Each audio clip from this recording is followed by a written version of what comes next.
Hi, my name is Laura and I'm going to attempt to review 4 Shakespeare plays in 90 seconds. So first of all, why and when. So I went to see King and Country at the Barbican, which was the showing of the Henriade, which is Richard II, Henry IV parts 1 and 2, and Henry V. As you may have guessed, these are history plays, and some people can be put off by history plays because they can be perceived as a bit long and boring, and I have to admit I was quite nervous about the prospect of seeing them in 3 days back to back. Like what if I wasn't in the mood for Shakespeare that day? What if I didn't understand what was going on? But I have to say I am so glad I did, because it's one of those experiences I think, as cheesy as it sounds, is going to stay with me for the rest of my life.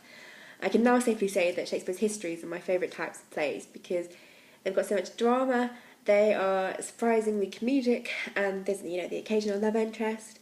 My favourite of the 4 was actually Henry IV Part 2, which was surprising to me because I've never seen it before, and sequels are never usually as good, are they? But it was probably the funniest of the 4, and that's something I really enjoyed.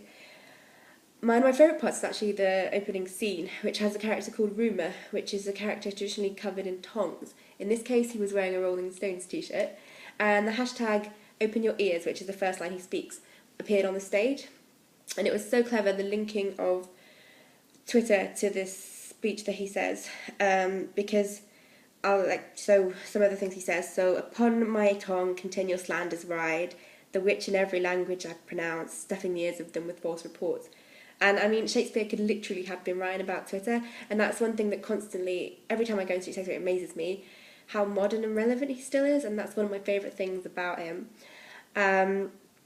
Overall, okay, that's not been 90 seconds, but overall, I thoroughly enjoyed the experience. I thoroughly recommend it.